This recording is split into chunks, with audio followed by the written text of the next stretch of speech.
নীরব, নির্ভীক, নিখুঁত। এই অপারেশনে ছিন্নভিন্ন পাকিস্তানের রক্তবীজেরা। দুনিয়া দেখল ভারতের বদলা।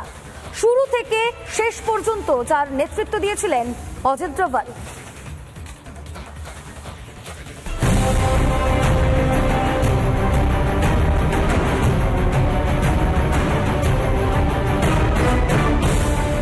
অজিত ডোভাল শত্রুপক্ষের বুকে ভয় ধরাতে নামটাই যথেষ্ট।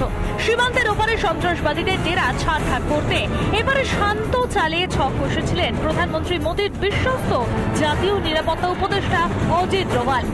অপারেশনের সিঁদুরের ভার ছিল ডোভালের হাতে। বিশ্ব দেখল ডোভালের জাদু। ছিন্ন ভিন্ন সন্ত্রাসবাদীদের গ্যাং ফনা তোলার আগেই ধ্বংস। বিশেষ দল নিয়ে অপারেশনের নেতৃত্ব দিয়েছিলেন এনএসএ অজিত ডোভাল। অপারেশনের জন্য একটি বিশেষ দল করা হয়েছিল। ওয়ার রুম থেকেই মনিটরিং করা হচ্ছিল গোটা অপারেশন। প্রত্যাঘাতের ব্লুপ্রিন্ট এঁকেছিলেন এনএসএ অজিত ডোভালই। মঙ্গলে হলো প্রধানমন্ত্রী নরেন্দ্র মোদী ও জাতীয় নিরাপত্তা উপদেষ্টা ডোভালের বৈঠক।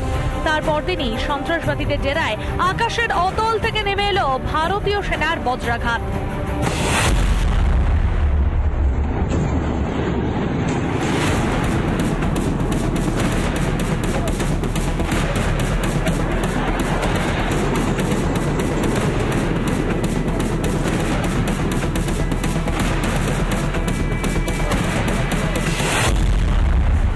অশান্তি চায় না, তবে পাকিস্তান যদি উত্তেজনা সৃষ্টি করে তাহলে থেমে থাকবে না ভারতও। বুধবার সেই হুঙ্কারও দিয়ে রেখেছে ডোভাল। রিপাবলিক বাংলা।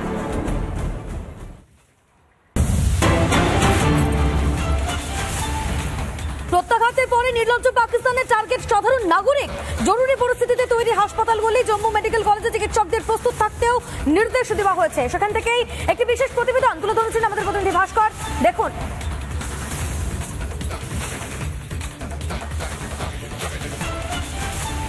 কাপুরুষ পাকিস্তান সাধারণ মানুষের ওপর হামলা চালাচ্ছে এবং এই মুহূর্তে দাঁড়িয়ে আমরা রয়েছি জম্মুর যে গভর্নমেন্ট মেডিকেল কলেজ, সেই গভর্নমেন্ট মেডিকেল কলেজে, যেখানে একাধিক আহত সাধারণের অর্থাৎ সিভিলিয়ানদের যে চিকিৎসা, সেই চিকিৎসার ব্যবস্থা করা হয়েছিল। এবং এই মুহূর্তে দেখতে পাচ্ছি, এই মুহূর্তে আমি জম্মু মেডিকেল কলেজের যে এমার্জেন্সি, সেই এমার্জেন্সির সামনে রয়েছি এবং এমার্জেন্সির ঠিক বাইরেই এই যে কমন স্পেস, সেখানে একাধিক স্ট্রেচার তৈরি করে রাখা রয়েছে, যাতে কোনো ধরনের যদি পরিস্থিতি তৈরি হয়, অর্থাৎ যদি আবার ওই কাপুরুষ পাকিস্তান কাপুরুষের মতো সিভিলিয়ানদেরকে লক্ষ্য করে হামলা চালায়, চিকিৎসার জন্য যদি নিয়ে আসা হয়, তাতে একেবারে যুদ্ধকালীন তৎপরতাতে তাদের এই যে এমার্জেন্সি ব্লক বা এই যে এমার্জেন্সি বিল্ডিং, সেই এমার্জেন্সি বিল্ডিংয়ের ভেতরে নিয়ে গিয়ে চিকিৎসা করা খুব দ্রুততার সঙ্গে সম্ভবপর হয়।